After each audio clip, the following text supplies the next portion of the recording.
Hello, we are at the Essen Fair, at the Essen Spiel 2018, and we are there with Philippe. Hi. Hi. So you're going to give us an overview of Blackout Hong Kong, right? Exactly. The new game from Alexander Pfister. Yes, so a very talented and famous author.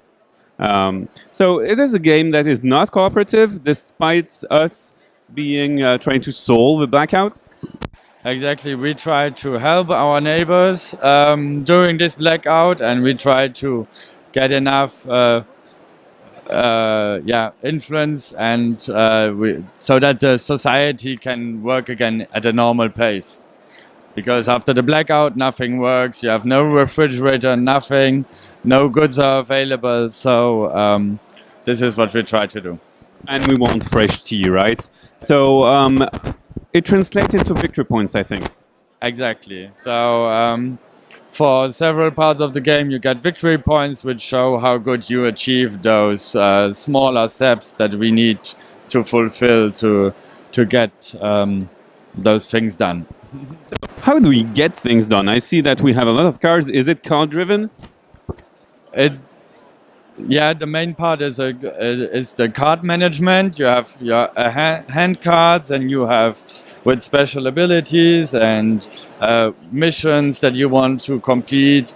So the main part of the game is hand management. So how do we play the game? Are we playing the same phases at the same time, or do we have a player turn? Exactly, that's the case. We have 8 phases for each round, and they are marked by the starting player. We begin from the bottom of our player board and move up, and each phase is done simultaneously by the players, sometimes in player order, but we complete this phase and move on to the next one. So there's no long waiting times. So what do we try to do? What are the main choices that we do in these phases?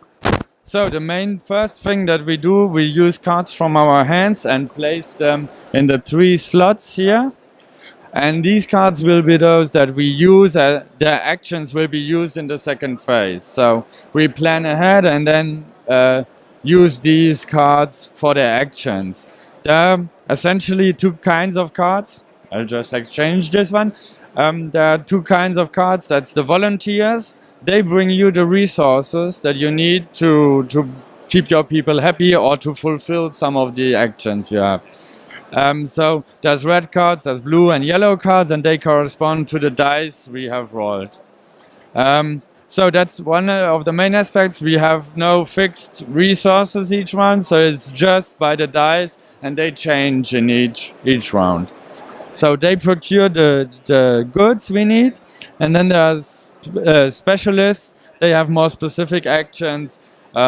Where you can either spend goods to get more money, or you can get other tokens that you need later on during the phase. The next thing you do is you fulfill complete goals on cards, and it depends on the kind of the card what you get afterwards. If you initially help some of the guys living around you, they will later on help you, so you can get them to your hand to start your card management, your your engine, exactly. And then there's other cards that are objectives, which you try to achieve, and they have a small text which gives you a bit of flavor what you are doing. So in this case, we help the fire station, we bring them gasoline, and then they can work on the fires which will break out during the blackout. So, and these cards don't go to your hand, but they give you special actions which you can fulfill later during the game. Another element is scouting. So because each time we help somebody, this region is secured because he takes care of that region, and we can try to find new stuff that is in this area, or not new stuff, but goods that we can use, and that's done during the scouting phase. Later on, we can get new cards, objectives, which we need to start our engines also again.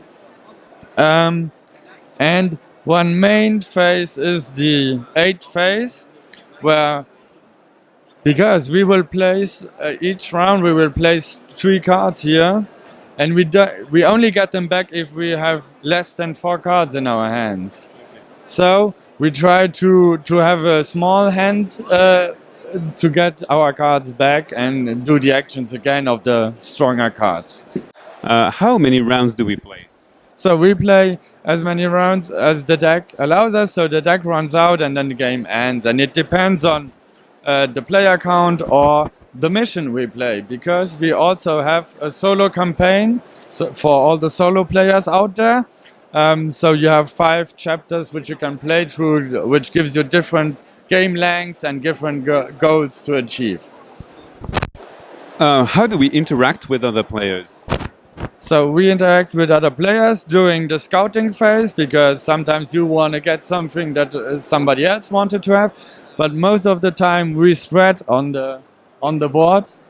So if you secure entire districts, you can get victory points, and you want to be the first to do that. So you run for securing districts. In this case, the orange player has done this, and she will receive 3 victory points, whereas the other players will receive none. But the funny thing is, if you join in and help a little bit, you can also get victory points for being present. Being there. Okay, yeah. And otherwise, it's the card market that also gives you interaction. Exactly, yeah. Yeah, because you're selecting against the opponent. Yeah, exactly, and that it can be quite a very interesting part of the game, because the price of the cards depends on how many cards there are. So if there are 3 cards left, you have to pay 4 Hong Kong dollars to get a card. But if there's only 1 card left, you only have to pay 2 Hong Kong dollars. So that's also a very interesting phase where you have to manage your money to get the best cards for the least price. Okay, so when is it going to be released? Is it a release from this Essen? Exactly. You can buy it at the Eggertspiele booth, and this will be shortly available afterwards in stores. Exactly. Okay, thank you, Philippe, for that overview of Blackout Hong Kong. I think we have got the drift of the game, so now let's see you on Ludovox.fr. Bye-bye.